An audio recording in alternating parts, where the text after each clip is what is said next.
Welcome everyone to our Nuclear Deterrence Forum series, and I'm Peter Huessy.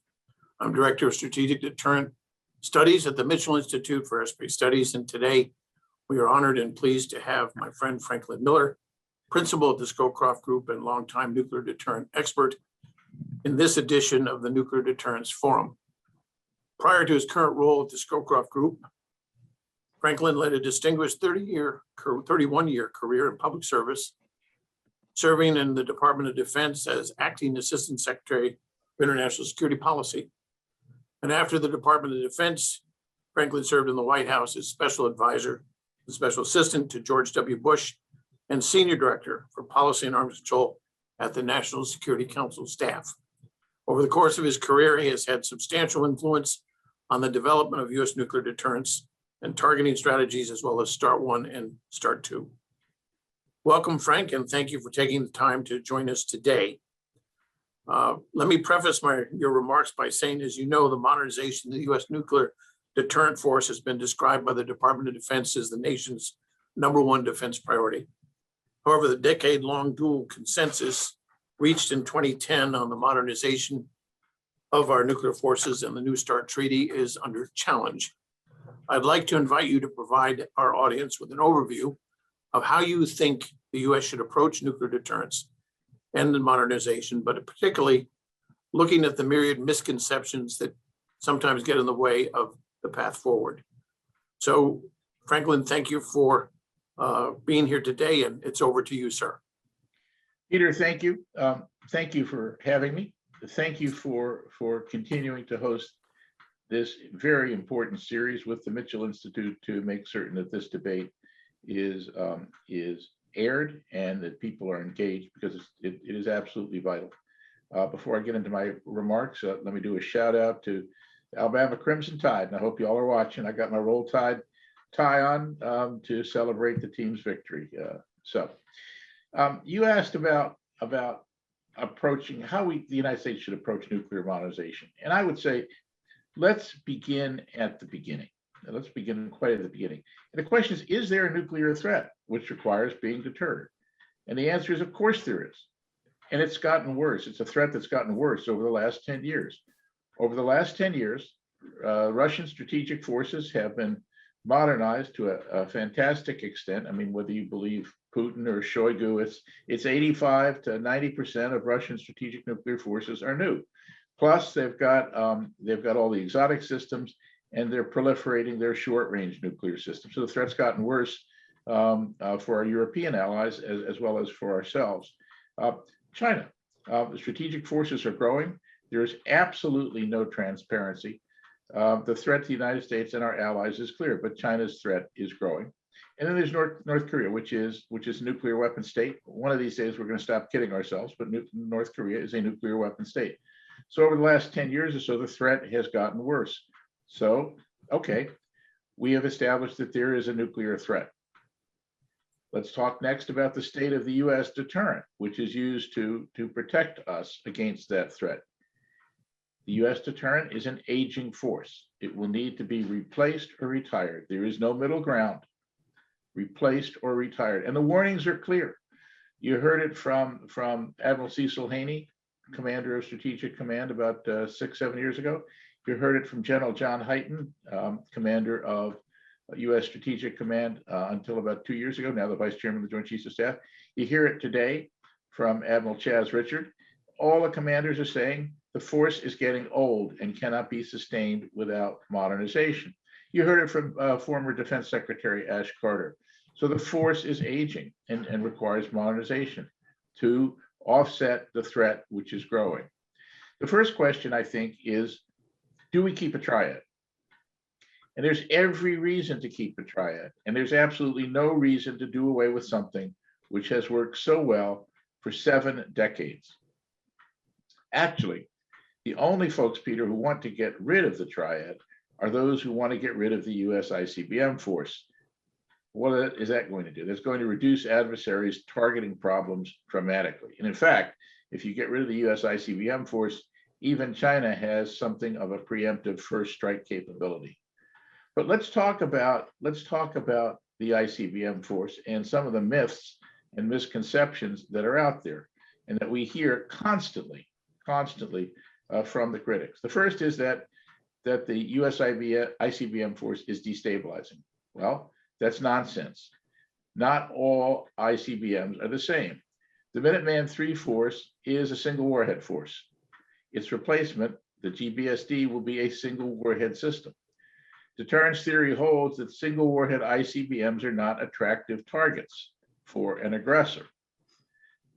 Highly MIRVed ICBMs, like the Russians have, and like the Chinese are beginning to get into, are attractive targets. So the US force is first and foremost stabilizing, not destabilizing. Then they say, well, but the ICBM force is subject to an accidental launch. Well, unless I've missed something, in the 60 odd years that we've had an ICBM force, there has never, I repeat, never been an accidental launch. So I don't know where that's coming from.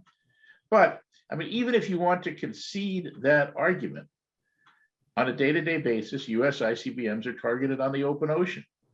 So even if you concede that a never before occurring event occurred, the system would go off into the open ocean. Then there's the notion that they are on a hair trigger. Again, that's nonsensical. Only the President of the United States can order an ICBM to be launched. Only the President. That doesn't mean they're on a hair trigger. It means that there is a whole series of decisions that have to be followed before the force can be launched. Then there's the old, oh, you could launch them on false warning.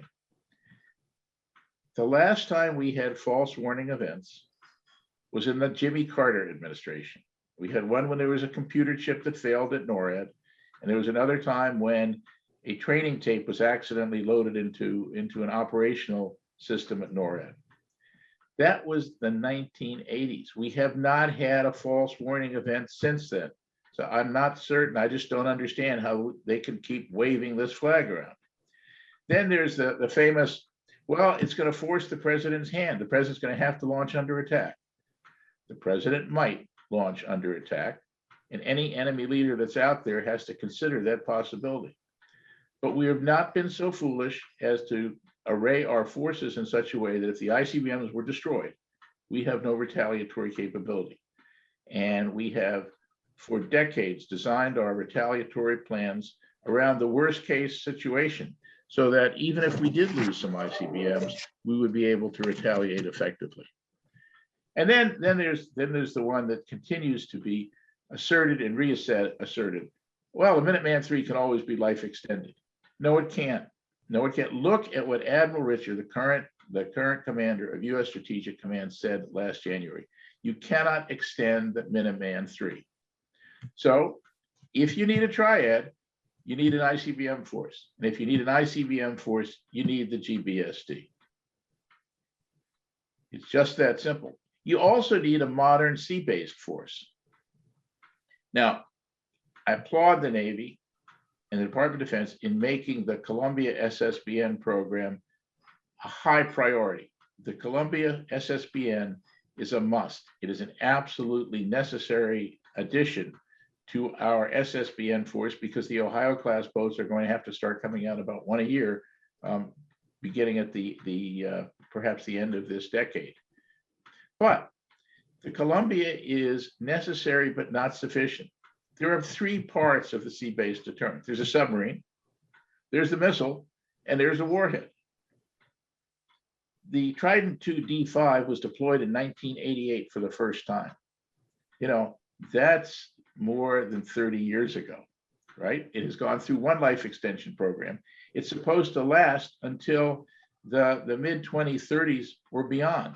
And so a second life extension program called D5 Life Extension 2 is absolutely necessary to keep the missile operational and to provide a pathway into whatever the new missile is, whether it's the D6 or I don't know what you're going to call it, Navy's going to call it, in the mid-2030s and beyond.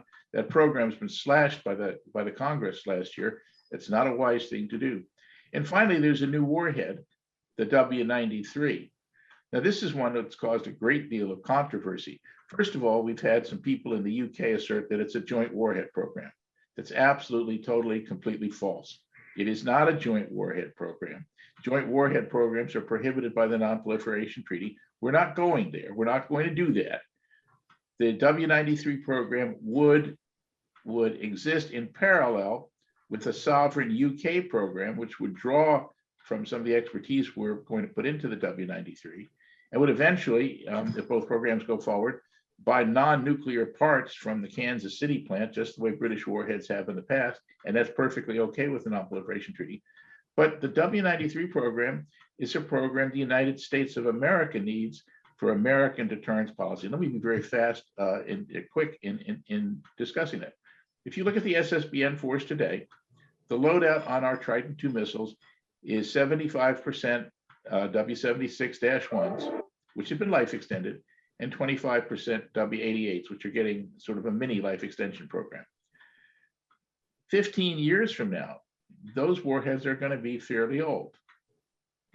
If there was a technical failure in the 76-1, your sea-based force would be cut as a deterrent you could rely on by 75%.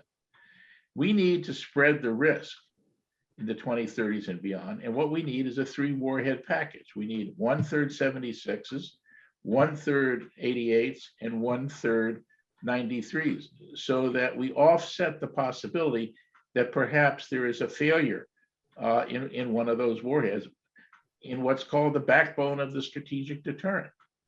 So that's something that we need for ourselves. And when you look at the times that the DOE complex, the NNSA complex, which is under tremendous stress, needs to develop warheads, starting now is necessary. It's just necessary. Then there's the LRSO. The Alchem B was deployed in 1980. It had a projected service life of 10 years. 10 years, right? So if there's no LRSO, the B-52s go out of the nuclear deterrent role, period. And then people say, well, don't worry about it. We've got the B-21. Well, those are people who don't understand operational reality. Let's talk a little bit about operational reality here, people. You're not going to ask a bomber crew to go in and drop 16 gravity weapons in the middle of a nuclear conflict. That's not going to happen. The bomber, even a B-21, will require standoff capability.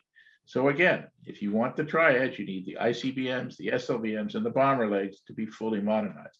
And then there's the NC3 element, which is the glue that holds everything together. So again, let's go down sort of the list. Is there a threat that requires a deterrent? Yes. Do US forces require replacement? Yes. Finally, is it affordable? Well, we've heard, and Peter, you and I have heard for years, oh, it's too expensive, it's going to cost, here's the 30-year life cycle cost, as if that's how we measure programs, but we don't. But despite efforts by critics to scare people with sticker shock, let's turn to the facts.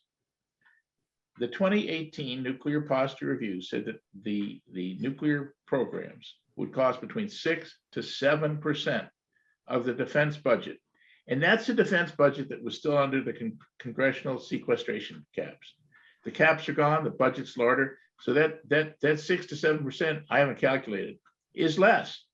But when you break down the 6 to 7%, only 3% was for new replacement systems. The other 3% was for operating the current force. So now the question is 3% of the defense budget necessary to deter nuclear attack on the United States and our allies? And that answer is easy. It's yes, period, full stop. So again, I think what we need to do is we need to get back to myth busting and truth telling. There is a threat. It is a growing threat. Our systems are aging and they must be replaced or retired. The triad is absolutely crucial. A modern ICBM force is essential to a modern strategic triad. The sea-based leg, the so-called backbone, includes boats, missiles, and warheads, all of which need to be modernized. We need both penetrating and standoff capabilities for the bomber force. And so modernization is essential and affordable. So to go back to your question, how would I address this threat, this question of modernization? Threat, age of US systems, capabilities of US systems, cost. And I think that's the answer. And I hope that the debate on the Hill turns to these kinds of facts as opposed to repeating the kinds of myths that the opponents continue to trot out, which sadly have not been challenged enough over the last couple of years. So Peter, with that, let me turn to you and your questions, and also then see what the audience would like to talk about. Thanks, Franklin, for that rundown. And I would like to explore some of these concepts with some additional questions. History, as you know, has demonstrated that deterrence prevented major power armed conflict, particularly in 1961 over Berlin and 1962 in the Cuban Missile Crisis. Going forward, how do you envision nuclear deterrence as a key tool in preventing future major power conflict, especially when you're talking about near peer competitors such as Russia and China? Well, I think what we've seen since 1945 is an aberration in history. If you go back and look at European history, say, from 1648, I think, which is when the Treaty of Westphalia established the modern nation state, and you bring it up to 1945, the major powers of Europe went to war with one another on average, 5 to 7 times a century. And I'm counting the Napoleonic Wars as one war, whereas there were actually several. The wars of Italian independence as one, not several. So, and then after 1945, that stops. Well, did leaders change? No. Did political ambitions change? No. Nuclear weapons made war between the major powers too dangerous. And that's why deterrence is so critical. Nuclear deterrence isn't going to stop terrorists. It's not going to stop 9/11. It's not going to stop gray area conflicts, but it has stopped war between the major powers. And I think that's critically important. I think the other part of nuclear deterrence that gets lost as we do these navel gazing exercises is nuclear deterrence works because we get into the heads of Putin and Xi Jinping and say, don't go there. It's too dangerous to do something like that. The difference between Putin and previous Soviet leaders is that they experienced World War II and all of its horrors. Putin did not. And Putin is more inclined to be a risk taker than his old gray Soviet predecessors. And Xi seems to think that he too can take many more risks than many of his predecessors. So we need to continue to influence the leadership in Moscow and Beijing to say, no, not today. No, a land grab is not worth potentially starting a war in which the Russian Federation is going to be destroyed. And so that's why I think nuclear deterrence is so critically important. We go to another question, Frank, and you spoke in your remarks, and you have often, about the national consensus we have had over a period of decades, but in particular since 2010 with respect to New START on the one hand and modernization on the other. Where do nuclear experts agree across the board on the principles of deterrence? I don't know that they do. I don't know, and I think that where once there was consensus, there's more and more drift, and I think that some of the reactions that came out in the wake of last Friday's announcement by the British government that it's going to increase its stockpile somewhat highlights all of that. There is a strong set of supporters in Washington for nuclear arms control. But if you don't have a modernized force, you're not going to get nuclear arms control in the future. I mean, the Russian leadership, the Chinese leadership doesn't view arms control as something that's a universal good or altruistic. We do, but they don't. And you saw what happened when the Trump administration tried to engage the Russian government in an arms control agreement that would have encompassed all their nuclear weapons, just not their strategic ones. And they got turned down flat. Because there's nothing that we were building at the time that the Russian leadership was interested in constraining. So unless we have programs that are going to face the Russian and Chinese leadership with things that they don't like, then we're not going to have a situation where they're going to be even interested in talking about real arms control with us, as opposed to posturing. I have a question on Some people say you're going to have to do NC3, you're going to have to do warhead modernization, infrastructure, and the 3 platforms and missiles, which comes to about 8 different elements. Some will say, oh, just put some aside and delay them for a while and we'll get to them eventually to stretch out the cost. What's your sense of whether that's viable or not? Well, it's not viable. And I mean, the reason we're in the situation that we are in today, having to do all of the platforms and the nuclear command and control, is that the George W. Bush administration, in which I served, didn't do the modernization that was necessary then. I mean, we had the Kennedy triad, we had it modernized by Reagan. 20 years later, it should have been modernized by the George W. Bush administration, and it wasn't. And it wasn't because they didn't view Putin as a threat, because China was not on the horizon as a threat, and because we got involved in Iraq and Afghanistan. But having deferred things for 20 years, now we're in a spot where we have to modernize everything at once. And so deferral is just no longer an answer. You know, all of this talk about Minuteman III, you're going to have to start retiring Minuteman III in another 10 years. It's just not going to happen. The second thing is, and maybe your listeners can come up with an example that eludes me. I'm not aware of any program that we ever saved any money on by stretching it out. The only thing you get when you stretch out a program is you add costs. Okay, you just add costs. And so I think both for political reasons, for strategic reasons, and for economic reasons, that's a dead loser.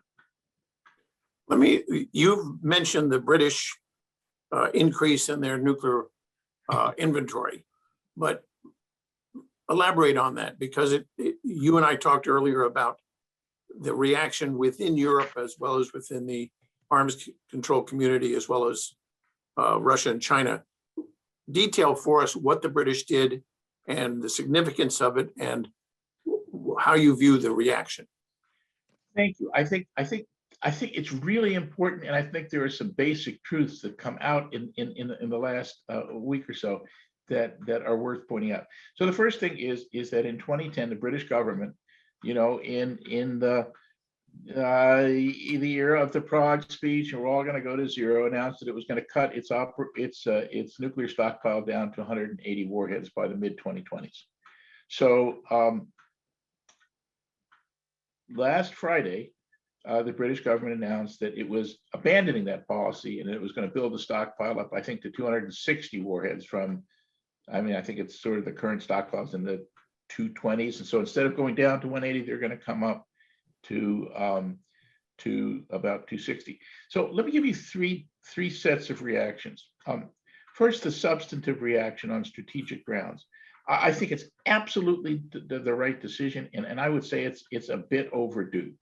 2010 was the height of the Prague speech, and we're going to go to zero, and the world's not going to have to worry about nuclear weapons anymore. 11 years later, the world's very different. I mean, we've already talked about the Russian threat. We've talked about the Chinese threat. We've talked about the North Korean threat. And indeed, two interesting things in the last 48 hours. The British Defense Secretary on television on Sunday mentioned the increased capability of Russian ballistic missile defense. And there's an article by Ryan Tully and Marshall Billingsley in Real Clear Defense that talks also about the effectiveness of Russian BMD.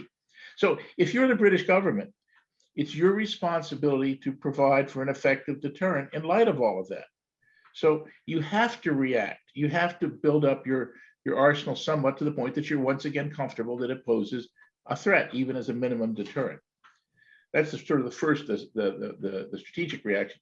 The second is it's got to be the world of low comedy and rank hypocrisy to hear the statement by the Russian ambassador to the United Kingdom that this breaks the Brits' commitment to the NPT.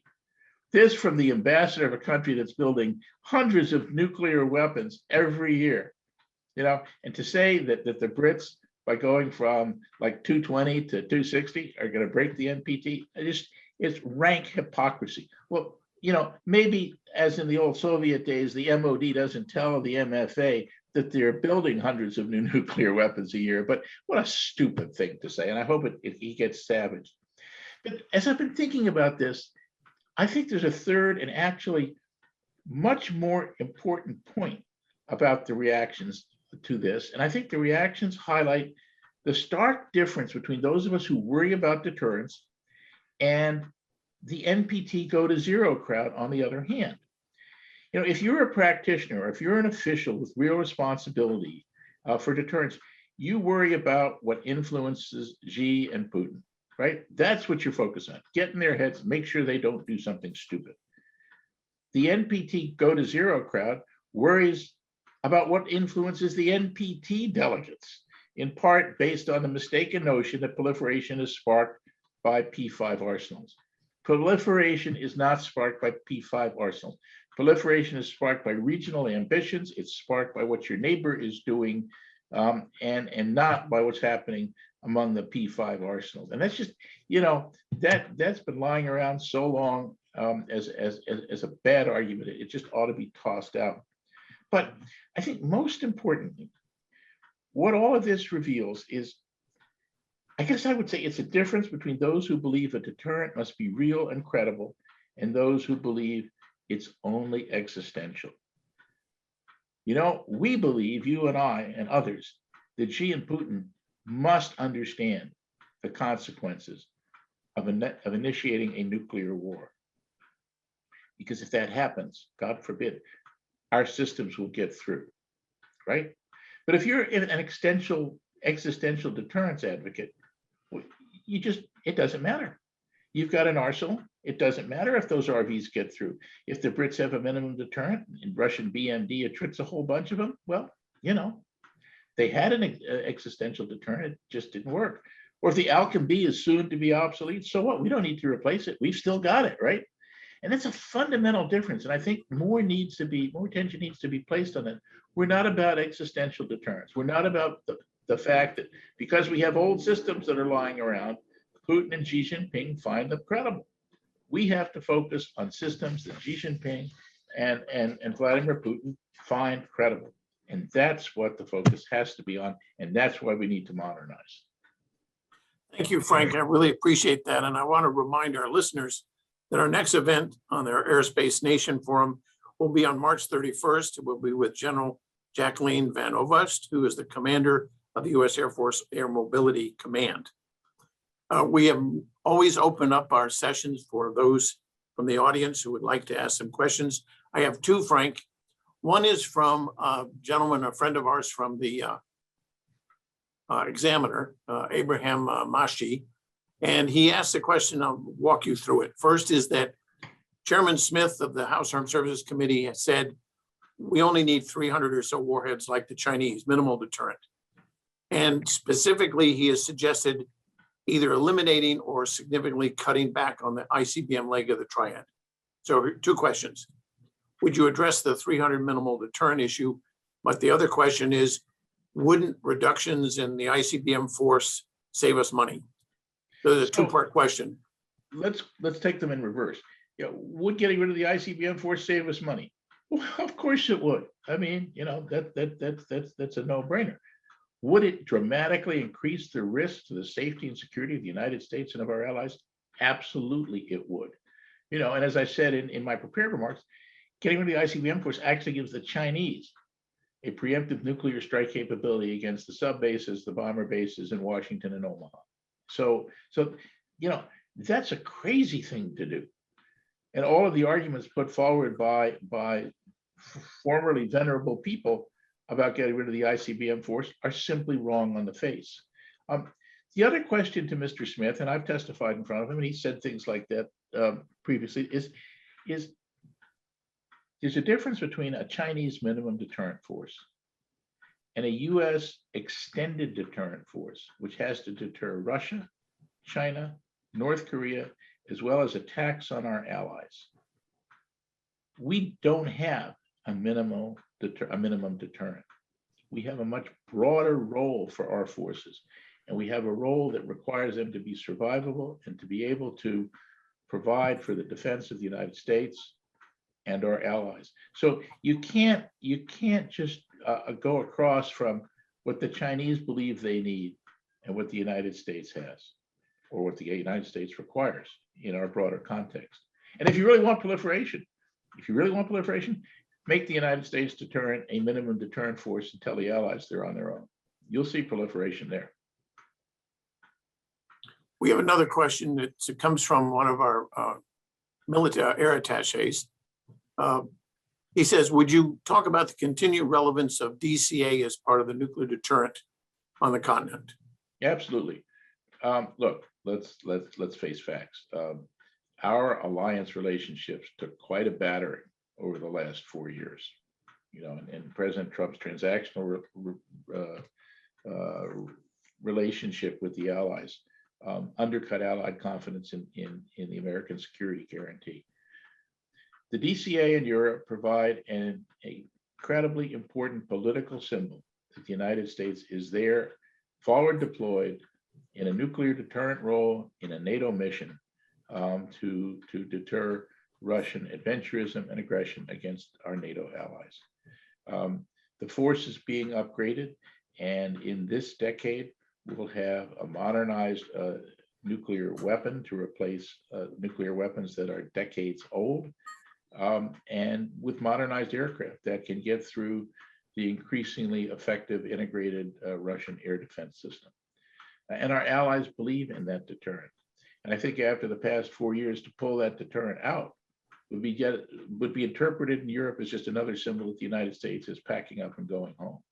So yes, I strongly believe in the deterrent force that's forward based in Europe in the form of the DCA and with allied nations participation, because it's important that the allies have a hand in their own nuclear stake in all of this. I mean, if we're providing a nuclear umbrella for NATO, it's important that allied nations as well as the United States step up to do that. Well, thank you, Frank. There is another question, and it has to do with our bombers are currently not on alert and do not carry weapons. They're stored separately. And so in a very real sense, we have two forces of the triad on alert, those submarines and ICBMs. The question is, would putting missiles, cruise missiles and gravity bombs on the bombers be seen as an escalation and therefore destabilizing? And so does that not basically mean we were basically back to a dyad on a day-to-day basis? Well, yeah, I mean, on a day-to-day basis, I would agree we have a dyad, right? And again, I mean, to return to the basic point, if you don't go ahead with GBSD, you're down to a monad, right? If something happened to the SSBN force, then the president's going to have to bring the bombers back on alert, or not, because people will claim that it's escalatory, which I don't think it is necessarily. So that's one reason why the two missile forces, the land-based force and the sea-based force, coexist today in under current conditions. And keeping the bomber force off of alert today is a political decision that pretty well accords with the current international environment. Now, if we got into a crisis, and if the president, whoever the president is at that time, decides to alert some portion or the entire bomber force, that sends a signal, first of all, to potential enemy leaders that trying to nullify the US deterrent has become even harder. Because you can't just strike at the 3 bomber bases. The bombers may be dispersed. They may be forward deployed. The bombers are slow flying and they're recallable. This is one of the things that has made them so attractive in an arms control context, that they get a discount. So yeah, there will be people who will say, oh my God, that's terribly escalatory. But the first question is, what did a foreign power do to cause a crisis, to cause the president to have to consider that in the first place? That would be highly escalatory. You can't get into the situation where enemy powers do something which is aggressive and which threaten us in a very real and immediate sense, and then say that our response is escalatory. Start with whoever dropped or threw the first stone.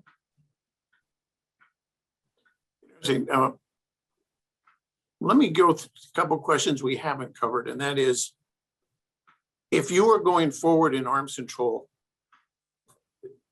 not on the basis of what you think Russia might accept or even China, but what would improve the stability and strategic security of the United States and its allies? Would you go back to the START 2 attempt to ban land-based MIRV ICBMs? Well, I think that horse is out of the barn. I mean, I respect President Bush enormously, but I think he made a miscalculation in those heady days when he looked into Putin's eyes and saw his soul. President Bush decided that the only way that the Russians could afford to reach the levels of the Moscow Treaty of 2002 was to allow them to have MIRV ICBMs. And so we abandoned the push that was begun under START 2 to eliminate MIRV ICBMs. I mean, if you look at what theorists say is the single most destabilizing element of any side's nuclear forces, it's the MIRV ICBM, because one warhead kills 5 or 10 warheads. It becomes a lucrative target. So absolutely, I would make that a high priority. As I say, I don't think we're going to get there. I think that moment in time has passed. I think it's a sad footnote in history that we had an agreement signed by the President of the United States and the President of the Russian Federation, and we couldn't get it ratified in both countries' parliamentary systems. It is what it is. But again, I mean, I think, Peter, one of the issues, one of the perverting issues that has plagued arms control is that we tend to focus on strategic systems, which is okay if we weren't there to defend our allies, but we are there to defend our allies. And again, back to the British example, some of these Russian systems, like the system that they deployed that broke the INF Treaty, those systems can hit the United Kingdom. Those are things that the Brits have to take account of. The shorter range systems that the Russians are deploying, ground, sea, and air, that threaten our other NATO allies, those need to be constrained. The simple wave of the hand is, oh, those are sub-strategic systems. They can't hit the United States of America. That's not a problem. Well, the hell that's true. If we're there on the front line to defend our NATO allies, those are our problem. And the notion that we can give the Russians a free pass and they can develop and deploy as many sub-strategic nuclear systems as they want, and that's okay because we've capped the strategic system. It is just simply wrong. It's just simply wrong.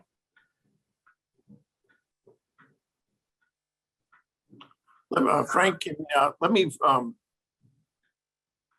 bring our session to a close by asking you a further question. What do you think about the policy proposals of no first use that have been laid out by some of the nuclear deterrent critics? Well, to be honest, I wrote a piece a couple of months ago called "Sole Purpose is a Policy Without a Purpose." Again, so if you are in the business of being a policymaker,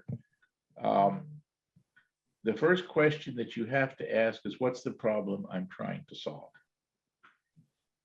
And I don't understand what problem we seek to address by saying that the United States will never use nuclear weapons first.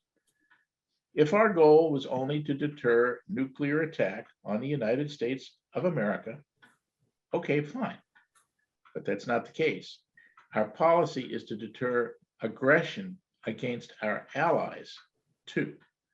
And the large Russian conventional forces pose a major threat to our allies.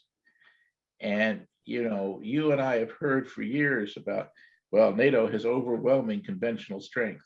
Well, okay, that's a great headline, but there's not a lot below the headline, because it requires massive mobilization by the United States and movement of our forces over to Europe. And right now at the border, I don't care where you start, whether it's up in Kirkenes in Norway or all the way down to Turkey, the Russians have superiority of conventional forces along the Russian NATO border. And so part of this whole policy is to deter any attack any place, because no one in NATO wants to fight a conventional war on NATO soil, right? So the nuclear threat to escalate if Russia goes and tries to take off a piece of the Baltics or something is important to deterring the Russian aggression. Now, okay, so let's put that aside. I mean, that's the purpose. That's why we shouldn't go to no first use. So what would happen if we did go to no first use? The first thing that would happen is that once again, allies would lose confidence in our determination to defend them. As I said, no ally in NATO is prepared to fight a conventional war on its own soil. Not going to happen, right? They don't want that. So allies will lose confidence. The second thing that will happen is that those allies who have the capability to produce their own nuclear weapons, and there are some, will at least start to go down that road a little bit more. So now you have fuel proliferation. The third thing that's going to happen is because of the mindsets, the conspiratorial mindsets in Moscow and in Beijing, that the Russians and Chinese aren't going to believe it. You know, no one in the military of Russia or China is going to believe that if we say we're not going to use nuclear weapons first, that we wouldn't, because they say, well, the Chinese say they won't use nuclear weapons first, and we don't believe it because there's a huge loophole, as Admiral Richard said, you could drive a truck through. And the Soviets had a no first use policy, and when we got their war plans, when Germany collapsed, East Germany collapsed, there were clearly first use options. So they're not going to believe it. And the fourth thing is, if you really think that by the US going to no first use, we're going to influence Russian and Chinese military planners so that they're going to abandon no first use, I got a bridge in Brooklyn I'd like to sell you, because that's just not going to happen. They develop their own national security policies and their own military policies based on what they believe is important and vital to them, not what we're doing, right? And so this is, you know, back to, remember Woody Hayes, forward past, three things will happen, two of which are bad. No first use, four things will happen, and all of them are bad. I mean, there's, you know, and I have yet to hear anybody come up with a compelling and clear reason for moving to a no first use or even a sole purpose policy, except that it makes us feel good. Well, okay, it weakens our deterrent. It makes the allies proliferate, and it makes it has no difference with the Russians or Chinese, but, you know, let's consider it strongly. It's a foolish idea, and I would hope as the Senate and the House have these discussions as we go into the next couple of months about our deterrent, that these kinds of things are explained and laid out in exactly the kind of detail I have just laid out. It's just foolish. I hope I didn't exhaust the questioners. I mean, No, I got one. We have an additional question. It's quite interesting. Those people that have proposed, okay, get rid of ICBM, said, oh, we can't win that argument. Then they said, well, let's do a Minuteman SLEP and get rid of it after a little bit of time, but we'll kill GBSD. And they can't win that argument. So now there's a new argument, and that is, well, okay, we'll go with GBSD, but we need to save money. So instead of building 400 ICBMs at GBSD, we'll build 100 or 200. Now, I don't want to prejudge your answer, but my understanding in acquisition is you cut acquisition at the end of the program, not at the beginning. So you're either going to increase cost dramatically as you go over time, or at the end in 2035 or whatever, you will cut production. And therefore, it doesn't help your budget deficit or your defense budget today, though. Go ahead and answer that question, because it's a question from one of our listeners, participants that, well, some people propose cutting the number of GBSD at the end of the deal. Well, I mean, you're absolutely right. I mean, first of all, if you're doing this to reduce the current budget, it's not going to have any effect, because the cuts, as you say, will come at the end of the program. And if you defer, you know, if this is a Trojan horse, we say, well, let's wait another 3 or 4 or 5 years and then pick the program up again. Well, as I said, in my experience, deferring programs only results in increased costs, not decreased costs. So the economic argument is flawed. The second thing that I think the argument misses is that it fundamentally fails to appreciate what the GBSD program is. I mean, people talk GBSD, say, oh, well, that's the missile. It's the Minuteman missile replacement. No, the GBSD program has 3 parts. They're distinct, but they are related. The first is the silos. the whole infrastructure, the launch control facilities. I mean, we've seen the horror stories about, the blast doors that don't close and all that. So it's the silos and the infrastructure that have to be fixed. It's the command and control system that has to be fixed. And yes, it's the missile that has to be fixed. And so, what are you going to do? You say, oh, I'm going to upgrade 200 silos and leave 250 silos in a Minuteman III configuration, which are getting to the point of being unsustainable. I mean, can you predict the future that far out? Or do you go ahead and upgrade all the silos? In the NC3, you're going to have to upgrade the system, period, full stop, right? You don't segment NC3. And now you're talking about missile production. Well, you're talking at the margin. You're talking cost at the margin, right? So that argument, I think, is just completely flawed. It fails to appreciate the breadth and scope of the entire GBSD program. Just like, for example, the Columbia is the only part of the sea-based program. I think the Columbia program is absolutely vital. Make no mistake about it.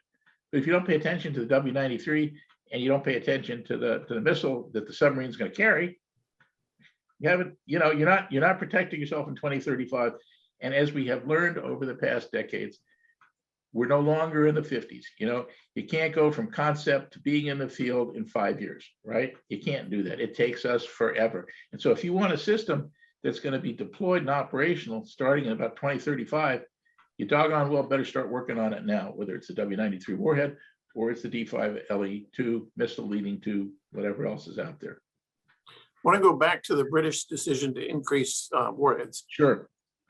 You mentioned Marshall Billingsley comment, but what do you think the British themselves, are they reacting to missile defenses on the part of Russia or China, or is it concern about ASW possibly down the road having a breakthrough?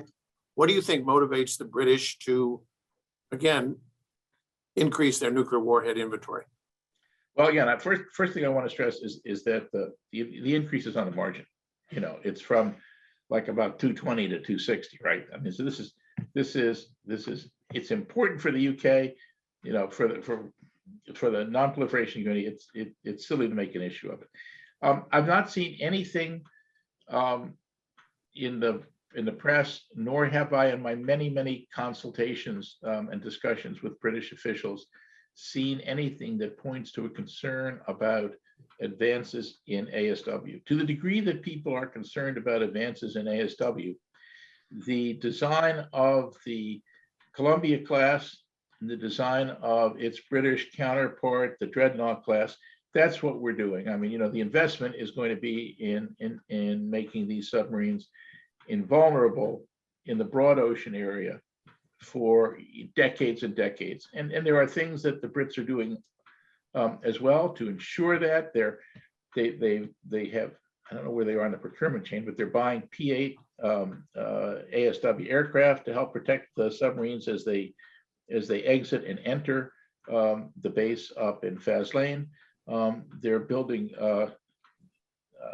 attack submarines to help the submarines exit and return to the base at Faslane. So, but I don't think ASW is the driver here. The British Defense Secretary on TV on Sunday, this past Sunday, talked about Russian advances in ballistic missile defense. And, so add that to the paper that Marshall and Ryan have put out. And, again, this for a minimum deterrent, this gets down to a pretty simple mathematical equation. If you're the prime minister, if you're the minister, the secretary of state for defense, if you're the chief of defense staff, you have in your highly classified councils decided how many arriving warheads constitutes a significant threat to the Russian leadership to say stop, right? If you are faced with the prospect that Russian ballistic missile defenses can reduce that number, then you have to say, how do I offset it? And the answer is, I add some more warheads so that the number I believe will deter Vlad Putin will get through. It's pretty simple. The American response to BMD is we're going to overwhelm that threat. We have sufficient capability to overwhelm that threat. But if you've got a minimum deterrent, there are other things that you have to do. So again. Well, Frank, thank you. Franklin, thank you so much. We've come to the end of this nuclear deterrent forum. To you and our audience, I want to thank all of you from us here at Mitchell Institute, and want to thank our staff, particularly Camilla, who works on this and just does a fabulous job. Thank you. And also to all of you out there, have a great aerospace power kind of day, which is what we do here at the Mitchell Institute. And again, Franklin, thank you very much. And thanks to our audience and our supporters that make these forums possible. Good. Thanks, Peter, and roll tide. Roll Tide. Thank you, sir.